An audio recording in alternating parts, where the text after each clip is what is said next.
What's good, YouTubers and YouTubettes? This is JB Sports, back again with another one.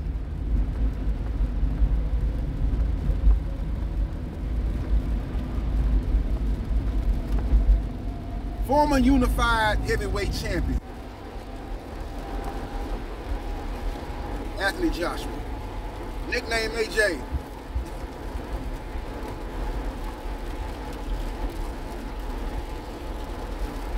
Is out here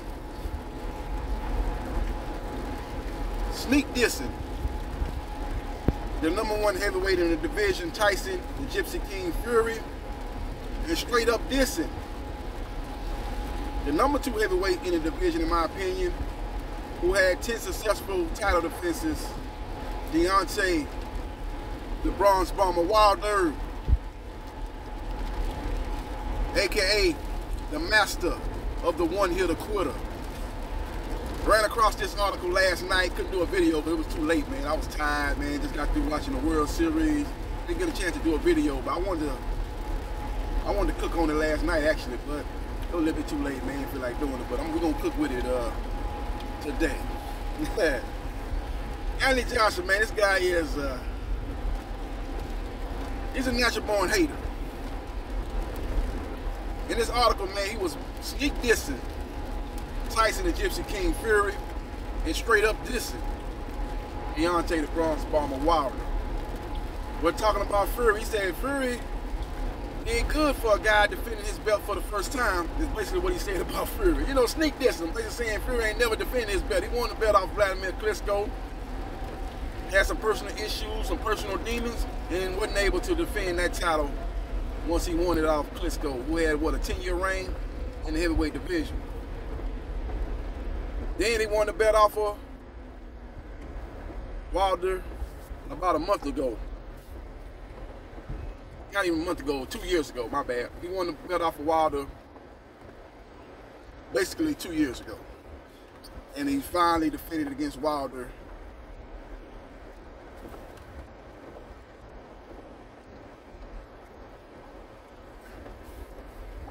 about 3 weeks ago. October 9th, basically a little over 3 weeks ago. Really less than 3 weeks, to be exact.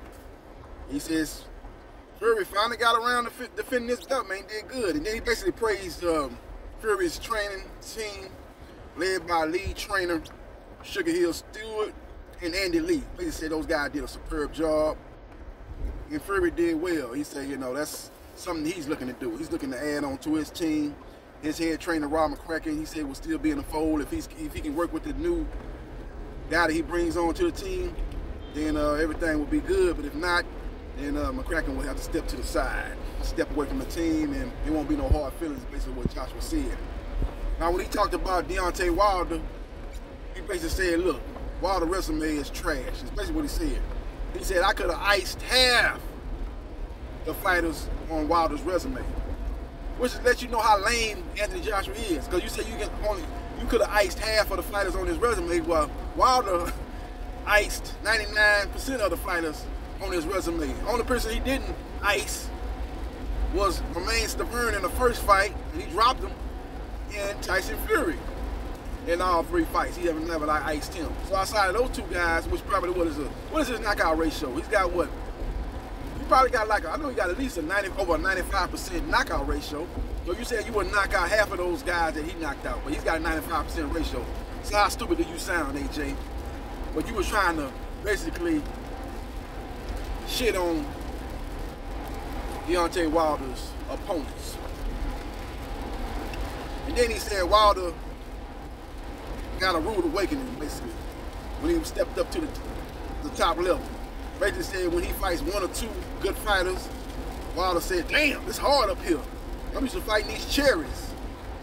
And he said basically Wilder, in 3 or 4 years, if he gets to learn the technique of boxing under his new trainer, Malik Scott, that he might turn out to be something decent. It's basically what's being said. He shitted on Wilder, man. He straight up dissed Wilder. That's absolutely ridiculous. When you talk about Anthony Joshua in his 2 losses, he lost to the Michelin Man, Andy Ruiz, who was the biggest underdog going into that fight outside of Buster Douglas when he upset Mike Tyson.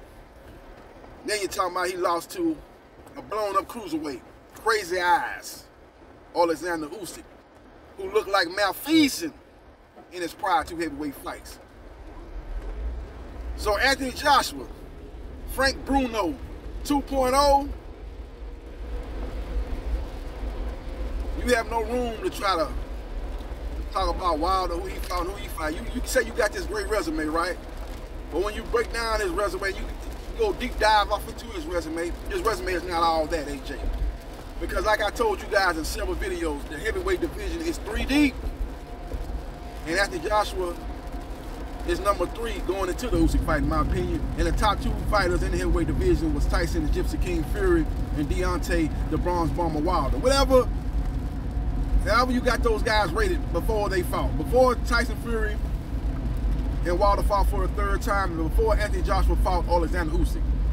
Those guys were the top 3 heavyweights in the division. In my opinion, after those 3, it was a drop-off. When you talk about Dillian White and Andy Ruiz and Luis King Kong Ortiz, who I think is probably at the top of that 2nd tier. But you talk about guys like that, Otto Barlin, and guys like that, they're not on that level of the big 3 going into their previous fights.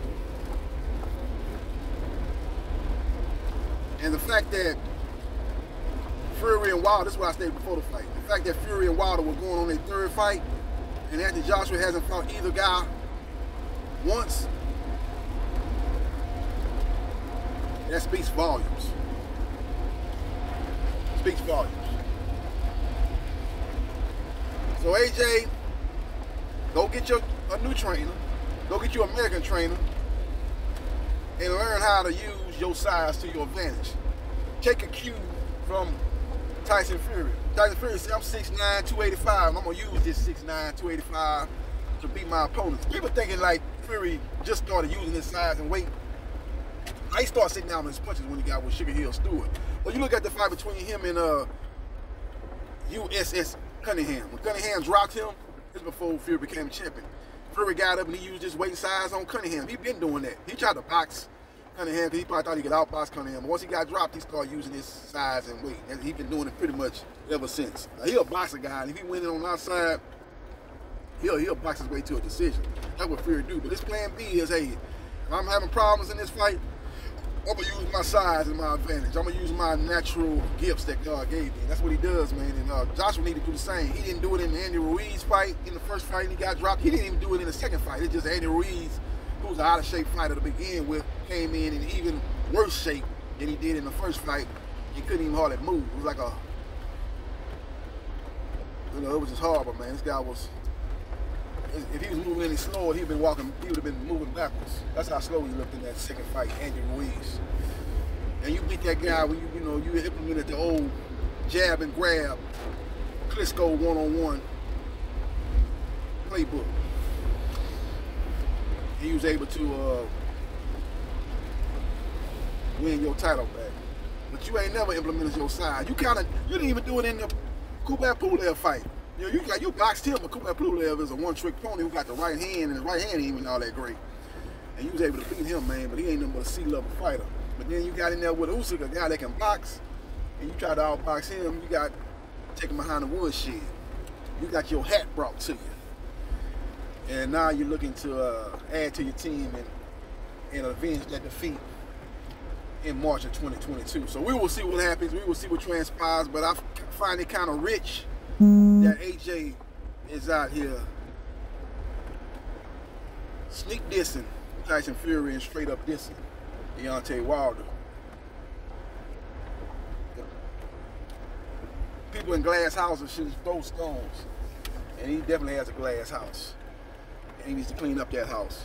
He needs to do that in March of 2022 against Alexander Usyk. Let me know your thoughts about AJ versus Usyk, who you like in that particular matchup. And let me know your thoughts about who you think Fury should fight in this next fight. Should it be Dillian White or Joe Joyce? I would love to see the Dillian White fight. And let me know your thoughts who you think Wilder should fight in this next fight. I've been hearing that Andy Ruiz could be a big fight that they can set up in the first quarter of 2022. That could be on Fox pay-per-view or Showtime pay-per-view. Let me know your thoughts about Anthony Joshua's comments. Basically knowing that Tyson Fury is the king in the heavyweight division.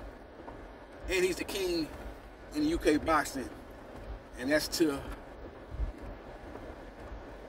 AJ's demise. That's his demise, to his demise, as he's coming off a shocking defeat to a blown-up cruiserweight. And he can't seem to handle it. He's got to kind of give Tyson Fury backhanded compliments. But I know Fury is going to see through that, and I saw through that. And Wilder's going to, he can't help but see through that, because he straight up dissed Wilder. He didn't even try to play it off with Wilder, because he knows him and Wilder could have been what Fury and Wilder were when they had 3 epic fights, and they're going to go down as one of the great heavyweight trilogies in boxing history. That could have easily been Wilder and Joshua, as Wilder offered the man $50 million and 50% of the pay-per-view split. And it basically was going to be a 2-fight deal. You know, whoever won the first fight would get the 60-40 in the rematch.